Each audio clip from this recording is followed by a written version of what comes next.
शबाना अपनी माँ के साथ एक छोटे से घर में रहती थी। उसकी उम्र कुछ 22-23 साल की थी और उसके पिता की मृत्यु काफी समय पहले हो गई थी। उसकी माँ को कैंसर था और घर पे कमाई का कोई साधन नहीं था। शबाना ट्यूशन पढ़ाकर किसी तरह घर का खर्च और अपनी माँ के इलाज के पैसे जुटा पाती थी। बेटा, मुझे नहीं लगता कि मैं अब और ज्यादा दिन जी पाऊंगी। जल्दी से तेरी शादी कर दूं बस। ऐसा ना कहो माँ, मैं तुम्हें कुछ नहीं होने दूंगी। डॉक्टर ने बोला है कि इसी तरह तुम्हारा इलाज चलता रहा तो तुम्हारी तबीयत बेहतर हो जाएगी। अच्छा, मैं डॉक्टर के पास ही जा रही हूँ, 2 घंटे में आ जाऊंगी। ठीक है बेटा, ध्यान से जाना और वो जंगल वाला रास्ता मत लेना। क्या है उस जंगल वाले रास्ते में माँ? हमेशा मना करती हो, जबकि वो तो शॉर्टकट है। कुछ नहीं है, वक्त आएगा तो तुम्हें पता चल जाएगा। शबाना डॉक्टर के पास जाती है। धीरे धीरे सब ठीक हो जाएगा। शादी के बारे में फिर से बोला क्या उन्होंने? हाँ, अब तो रोज ही बोलती हैं। तो हमारे बारे में बता क्यों नहीं देती तुम जब चाहो मैं शादी करने के लिए तैयार हूँ तुमसे। मैं किसी और को अपने दुख में नहीं शामिल करना चाहती जावेद। मैं तुमसे प्यार करती हूँ, पर हमारी शादी में तुम्हें सिर्फ दुख ही मिलेगा। ये कहकर शबाना वापस घर आ जाती है। वो शायद शादी करना चाहती है या नहीं, उसे खुद नहीं पता। खाना खाकर रात में दोनों माँ बेटी सो जाते हैं। अचानक 1 बजे उसकी माँ की तबीयत खराब होने लगती है। वो खांसते खांसते बेहोश हो जाती है। माँ, क्या हुआ तुम्हें? उठो, रुको, मैं अभी जावेद से दवाई लेकर आती हूँ। शबाना रात में ही डॉक्टर जावेद के घर के लिए निकलती है और जल्दी जल्दी में वो जंगल वाला रास्ता ले लेती है। भागते भागते उसे लगता है जैसे उसका कोई पीछा कर रहा है, जैसे किसी ने उसे पीछे से पकड़ लिया है। वो पीछे मुड़कर देखती है तो उसका दुपट्टा झाड़ियों में फंसा हुआ होता है। निकालने के चक्कर में वो फट जाता है और वो उसे वहीं छोड़कर आगे बढ़ जाती है और डॉक्टर जावेद के घर पहुंच जाती है। ये लो दवाइयाँ, मैंने बदल दी हैं, इनसे बेहतर महसूस होगा उनको। जल्दी जाओ। शबाना दौड़कर फिर से जंगल वाले रास्ते से ही घर वापस जाती है। माँ को उठाकर दवाई देती है। दवाई लेकर माँ को अच्छा लगता है और वो सो जाती है। मगर जैसे ही शबाना सोने जाती है और चादर ओढ़ती है, उसे लगता है कोई उसके कमरे में है। वो चादर हटाकर देखती है तो कोई नहीं होता। थोड़ी देर बाद उसकी आंख लग जाती है। अचानक एक बेहद डरावना जिसपे आग लगी हुई है वो उसकी चादर को छूता है। चादर जल जाती है, मगर शबाना की आंख नहीं खुलती। वो सुबह उठकर जली हुई चादर देखती है, भाग जाती है। वो डर जाती है। ये किसने किया होगा रात में? वो ये बात अपनी माँ को बताती है और बताती है कि उसने जंगल वाला रास्ता लिया था। ये क्या किया तुमने मेरी बेटी? मैंने कितनी बार तुझे मना किया था। क्या हुआ माँ? आखिर ऐसा क्या है वहाँ? वहाँ आग वाला जिन रहता है। उस जंगल से होके एक आग दरवाजा जाता है जो जिन की दुनिया में खुलता है, और अगर किसी जवान लड़की को वो जिन देख ले तो उस पर काबू कर लेता है। वो उसको अपनी दुनिया में ले जाए बिना नहीं मानता।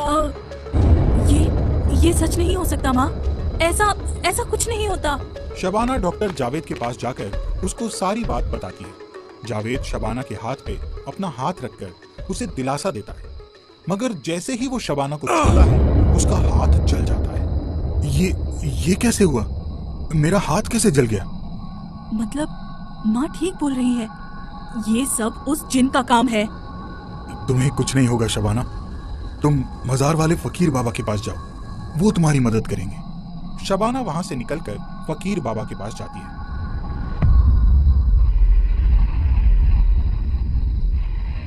फकीर बाबा उसको छूते ही समझ जाते हैं कि उस पर आग वाले जिन्न का साया है। ये आग वाला जिन्न किसी भी रूप में आके तुम्हें धोखा दे सकता है। वो तुम्हें अपनी दुनिया में ले जाए बिना नहीं मानेगा। मगर फकीर बाबा, कोई तो रास्ता होगा उससे बचने का। ये लो। फकीर बाबा उसे एक तिलिस्माई खंजर देते हैं। वो जिस भी रूप में सामने आए, तुम उसके जलते पैरों से उसको पहचान लोगी। उसके सीने में ये खंजर घुसा देना। अल्लाह ने चाहा तो तुम उससे जल्द ही आजाद हो जाओगी। शबाना वो खंजर लेकर रात के अंधेरे में घर निकल जाता है। ठीक जंगल वाले रास्ते के सामने उसकी मुलाकात जावेद से होती है। जावेद, तुम यहाँ कैसे? मैं तुम्हारी माँ की खबर लेने आया था। चलो घर, तुम्हारे साथ ही चलूंगा मैं। जावेद और शबाना घर जाने के लिए आगे बढ़ते हैं, मगर तभी शबाना की नजर जावेद के पैरों पर पड़ती है। वो काले पैर एकदम आग में झुलस रहे थे। वो समझ जाती है कि ये जावेद नहीं बल्कि जिन्न है। वो डर के मारे कांपने लगती है। हिम्मत करके वो उसके सामने आकर बोलती है, मुझे पता है कि तुम जावेद नहीं हो।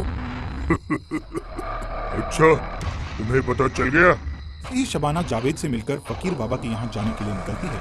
उसके जाते ही जावेद को ऐसा लगता है जैसे उसका पूरा शरीर जल रहा है। अचानक एक बेहद खतरनाक सींग वाला जिन्न उसके सामने आता है। उसके पूरे काले शरीर पर आग लगी, इसीलिए उसका नाम आग वाला जिन्न है। कौन हो तुम? क्या चाहिए? शबाना मेरी है और मेरे और उसके बीच कोई नहीं आ सकता। अब तू नहीं बचेगा। मैं कैसे छुआ उसको? ये कहकर जिन्न जावेद के पूरे शरीर को अपने शरीर की आग में जला के भस्म कर दिया। जिन्न ने शबाना को बता दिया कि कैसे उसने जावेद को खत्म कर दिया। जावेद को तो मैंने कब का उसकी असली जगह पहुंचा दिया।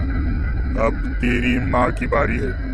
उसके बाद मैं तुझे लेकर अपनी दुनिया में चला जाऊंगा। ऐसा कभी नहीं होगा। जिन्न अपने असली रूप में आ जाता है। इतना भयानक जिन्न अपने सामने देखकर शबाना होश खो बैठती है। वो खुद को संभालती है और अचानक अपने हाथ में खंजर लेती है और सीधा जिन्न के सीने में घुसा देती है। जिन्न अपनी ही आग में झुलसकर तड़प तड़प कर वहीं राख में बदल जाता है।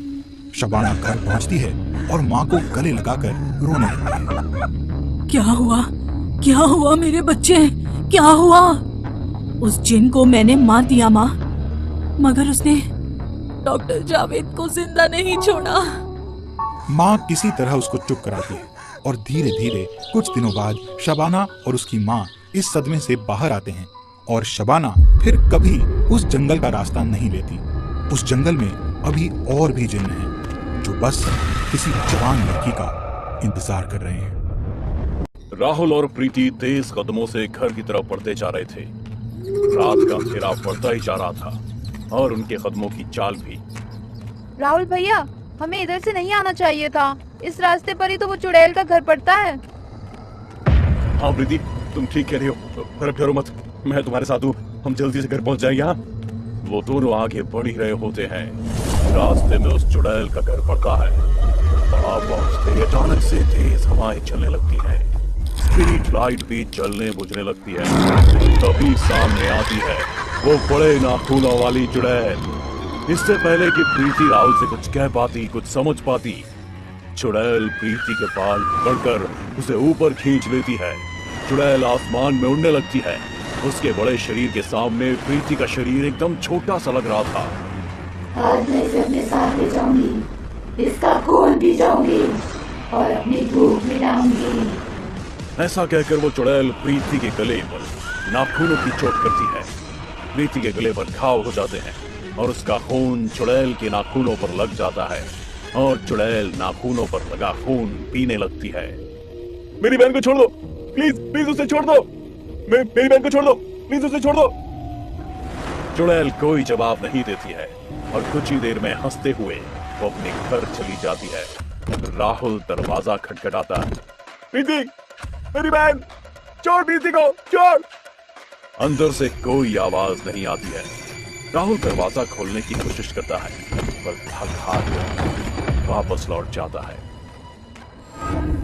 ये कहानी है बंकीपुर नाम के गांव की, जहां सारे गांव वाले एक चुड़ैल के डर के साए में जीते हैं। ऐसा नहीं है कि पहली बार इस गांव में चुड़ैल किसी को लेकर गई है। जो भी चुड़ैल के घर के आसपास से निकलता है, चुड़ैल उसे पकड़ लेती है और कभी कभी रात के अंधेरे में वो गांव से भी लोगों को पकड़ कर ले जाती है और उनका खून पीती है। और फिर वो चुड़ैल उसके साथ जो भी गांव वाला होता है उस घर में जाकर गायब हो जाते हैं।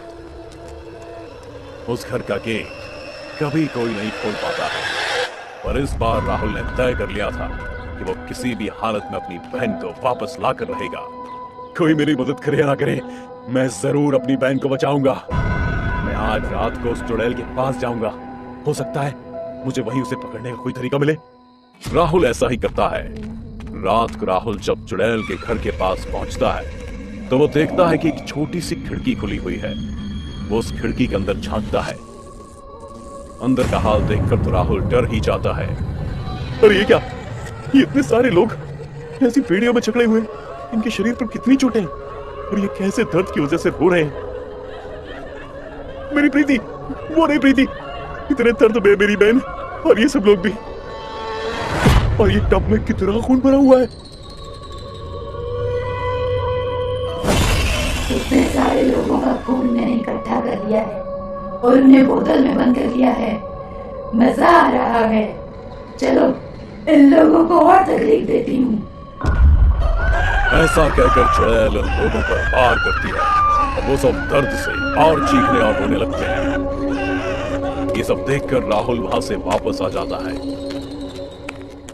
वो गांव के एक बुजुर्ग राम लखन के पास जाता है। मैं जानता हूँ राहुल कि तुम अपनी बहन प्रीति को वापस लाना चाहते हो। चलो हम अंदर बैठकर सोचते हैं कि क्या कोई ऐसा तरीका हो सकता है जिससे प्रीति वापस आ सकती है। हाँ चलिए, आप कोई तरीका जानते हो तो मुझे जरूर बताइए। हाँ, दोनों अंदर चले जाते हैं। कुछ देर बाद दरवाजा खुलता है, लेकिन राहुल अकेले ही दरवाजे से बाहर आता है और फिर दरवाजा बंद करके वहां से चला जाता है। कुछ देर बाद उसे नाथू दिखता है। राहुल, मैं तुम्हारी मदद करना चाहता हूँ, लेकिन आज ही अखबार में एक तांत्रिक बाबा के बारे में पढ़ा जो चुड़ैलों को मार देते हैं और इसीलिए मैंने उन्हें यहाँ बुलाया है, समझे? ठीक है, चलिए अंदर चलकर उनका इंतजार करते हैं। राहुल और नाथू अंदर जाते हैं। अंदर से सिर्फ राहुल बाहर आता है और दरवाजा बंद कर देता है। कुछ देर बाद वो बाबा भी गांव आ जाते हैं। चुड़ैल का वार हो या चुड़ैल का प्रहार, गांव शहर कहीं भी मचा हो हाहाकार, करता हूँ ऐसा वार, चुड़ैल चुड़ैल को देता हूँ मैं मार, नाम है मेरा बाबा भूतमार। बाबा चुड़ैल के घर की तरफ ना जाते हुए दूसरी तरफ जाने लगते हैं। बाबा, ये आप इधर जा रहे हैं? इधर चुड़ैल का घर नहीं है, इधर तो राहुल का घर है। बाबा कुछ नहीं बोलते हैं और राहुल के घर के पास पहुंचकर कहते हैं, अरे ओ चुड़ैल, मारू मैं कोई मंत्र, जानता हूं मैं कि तू है राहुल के अंदर। बाबा की बात सुनकर सब लोग हैरान हो जाते हैं। दरअसल उस दिन जब राहुल चुड़ैल के घर अंदर झांक कर देख रहा था, तब चुड़ैल ने उसे देख लिया था और उसके अंदर आ गई थी। चुड़ैल ने राहुल के रूप में राम लखन और नाथू को भी मार दिया था। बाबा की बात सुनकर चुड़ैल राहुल के अंदर से बोलती है, बाबा तू मुझे एक कर देता। ऐसा कहकर चुड़ैल राहुल के अंदर से निकलकर भाग जाती है और राहुल नीचे गिर जाता है। बाबा राहुल को पूरी बात समझाते हैं और फिर वो दोनों और कुछ गांव वाले उस चुड़ैल के घर की तरफ जाते हैं। ये चुड़ैल बाहर आ, आज तू नहीं बचेगी क्योंकि अब तू मेरे हाथ आएगी और मारी जाएगी। चुड़ैल बाहर आती है और कहती है, अरे ओ बाबा, मैं यही थी और यही रहूंगी, तू मेरा कुछ नहीं कर पाएगा। मंत्र मेरा दिखाए असर, चुड़ैल की शक्ति हो बे असर। अरे ओ बाबा, ये क्या किया तूने? मेरी शक्ति क्यों काम नहीं कर रही? राहुल बेटा, लो ये कीजिए, अब तुम जाकर चुड़ैल का नाखून काट दो और फिर ये कभी किसी का कुछ नहीं बिगाड़ पाएगी। राहुल ऐसा ही करता है। उस चुड़ैल के नाखून कटते ही वो पीछे गिर जाती है और अपनी शक्ति से बाबा उसे जला देते हैं। उसके चलते ही चुड़ैल के घर का दरवाजा खुलता है और वो सारे लोग जिसे उस चुड़ैल ने बेड़ियों में बांध कर रखा था वो बाहर आने लगते हैं, जिसे उसने कैद किया था। राहुल की बहन प्रीति भी आ जाती है। राहुल प्रीति को गले लगा लेता है। सब लोग राहुल और बाबा को धन्यवाद करते हैं और खुशी खुशी रहने लगते हैं। सबके डराने पर, मना करने पर भी राहुल अपनी कोशिश नहीं छोड़ता है और आखिर में सारी मुसीबतों को पार कर ही लेता है।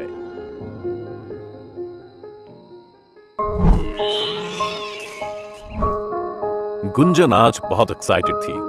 हो भी क्यों ना, वो गांव की पहली लड़की थी जिसकी दूसरे गांव में एक सरकारी बैंक में नौकरी लगी थी। माँ पापा बैंक के पास ही एक घर में उसे शिफ्ट कराकर अपने गांव लौट गए थे। बैंक में रिपोर्ट करके आने और घर जमाने में कब रात हो गई उसे पता ही नहीं चला। मैं पहले नहा लेती हूँ, फिर खाना खा के आराम करूंगी। ये आवाज कहाँ से आ रही है? रसोई में तो नल ही नहीं है, शायद बाथरूम से आ रही होगी। जब उसने बाथरूम का दरवाजा खोला तो देखा ये आवाज बाथरूम से नहीं बल्कि बाथरूम के पीछे से आ रही है। जाकर देखूं क्या? वो अपने घर से बाहर निकलकर पीछे जाती है और वहां देखती है तो एक नदी दिखाई देती है और उसके किनारे एक औरत। वो उस औरत के पास जाने लगती है तो अचानक बहुत तेज बारिश होने लगती है और आंधी तूफान आने लगता है। वो लौट कर वापस आ जाती है, पर आवाजें बंद नहीं होती। उसे डर तो लगता है पर फिर उसे नींद लग जाती है। यह सिलसिला 4-5 दिन तक चलता रहा। गुंजन से जब नहीं रहा गया तो उसने अपने सहकर्मी शर्मा जी से पूछा, शर्मा जी आप यहाँ पर कितने दिनों से हैं? 2 साल से। बस 1 साल और फिर मैं ट्रांसफर ले लूंगा। अरे वाह, अच्छा आपने इस गांव में कुछ अजीब सा महसूस किया है क्या? मतलब? अरे मतलब आवाज या कोई घटना? आप वो रात की नदी की बात कर रही हैं क्या? हाँ, वो दिन में दिखाई नहीं देता पर रात में दिखता है। जब नई पोस्टिंग हुई थी तब गया था एक बार देखने। आज रात में आता हूँ, साथ में चलेंगे देखने। हाँ ठीक है।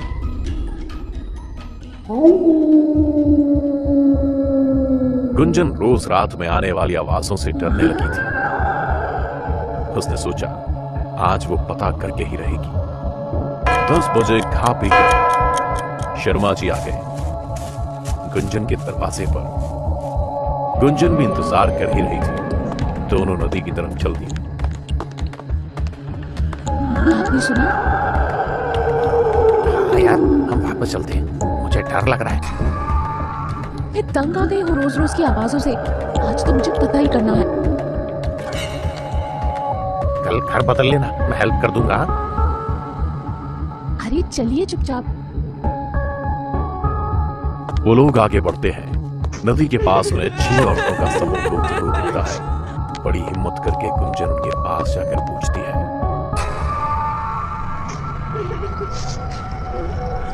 क्या हुआ? आप सब इतनी रात में यहाँ क्या कर रही हैं?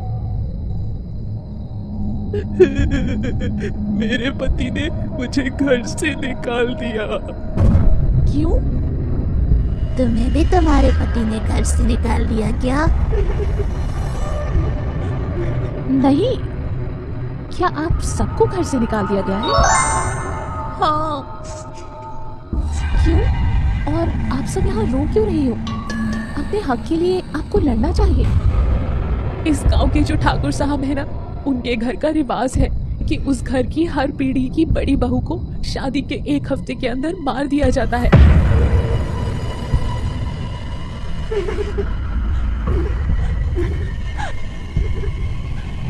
ये कैसा रिवाज है? मार दिया जाता है मतलब? मैं तीसरी पीढ़ी की हूँ।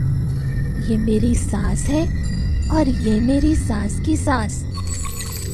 ये मेरी बहू है और ये मेरी बहू की बहू और ये बहू की बहू की बहू। इतनी सारी पीढ़ियां एक साथ कैसे? हम सबको मार दिया ना। ये कहते हुए इन सबके रूप बदल गए और देखते ही देखते वो सब हवा में तैरते हुए गुंजन के चारों तरफ घूमने लगी। अब तो शर्मा जी की सिट्टी पिट्टी गुम हो गई और वो वहीं ढेर हो गए। डर तो बेचारी गुंजन भी रही थी, पर वो अभी भी मूर्छित होने की कगार पर नहीं पहुंची थी। तुम्हें पता है, शापित नदी हमारे आंसुओं से बनी है और इसे शाप मिला था कि जिस दिन कोई जिंदा लड़की इस नदी के करीब आकर हमसे बात करेगी, उस दिन हम सबको हमारे साथ हुए अन्याय का बदला लेने की शक्ति मिल जाएगी। गांव के लोगों को तो ये बातें पता थी, इसलिए कभी कोई नहीं आया, पर आज तुम आई हो। मैं मरना नहीं चाहती, अब आपको आपकी शक्ति मिल गई ना, अब मैं चाहती हूँ। ऐसे कैसे चाहती हो? जब तक हम सबको मुक्ति नहीं मिल जाती, तब तक हमें रोज रात में प्रकट होना पड़ेगा। अब तुम हमारा प्रतिशोध पूरा कर कर ही मुक्ति पाओगी। मुझे क्या करना होगा? और उसके बाद आप लोग मुझे तो नहीं मार दोगे ना? तुम तो हम सब के लिए देवी बनकर आई हो, तुम्हें क्यों मारेंगे? तुम बस चल के ठाकुर का दरवाजा खुलवाओ, बाकी हम सब संभाल लेंगे। अब तक शर्मा जी को भी होश आ चुका था। अब गुंजन और शर्मा जी आगे आगे और वो आत्माएं उनके पीछे पीछे ठाकुर के घर की तरफ चल दिए। गुंजन ने ठाकुर का दरवाजा खटखटाया। कौन है इतनी रात में? ठाकुर साहब, मैं हूँ, दरवाजा खोलिए। ठाकुर ने दरवाजा खोला। हवा की तरह वो आत्माएं अंदर घुसकर यहाँ वहां तैरने लगी। कहाँ है हमारी सौतने? ठाकुर साहब के परिवार के सब लोग जाग गए थे और हॉल में इकट्ठा हो चुके थे। आप सब कौन है और कहां से आ गई? हम अपनी अपनी पीढ़ी की बड़ी बहू है, जो इस घर में मार दी गई। अब तुम सब मरोगे। इसी में पूरे खानदान की भलाई थी। अभी मेरे पोते की भी पहली बीवी आएगी, तो आप ही लोगों को संभालना है। हम पहले तुझे ही संभालते हैं ना।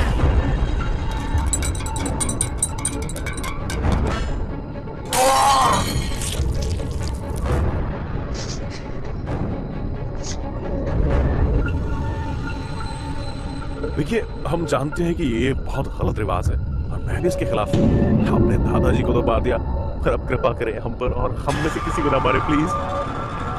पहली बार इस घर में किसी मर्द ने सही बात कही है। चलो, हम तुम लोगों को छोड़ देंगे, पर एक बात गांठ बांध लो, अब इस घर में किसी बड़ी बहू की हत्या नहीं होगी। हम लोग आपसे वादा करते हैं। आज से वो रात की नदी नहीं दिखाई देगी लोगों को, लेकिन जिस दिन इस घर में इतिहास दोबारा दोहराया गया, हम उस दिन फिर वापस आएंगे। ये कहकर वो आत्मा। हेलो दोस्तों, आपका हमारे चैनल स्टोरी प्लेस पर बहुत बहुत स्वागत है।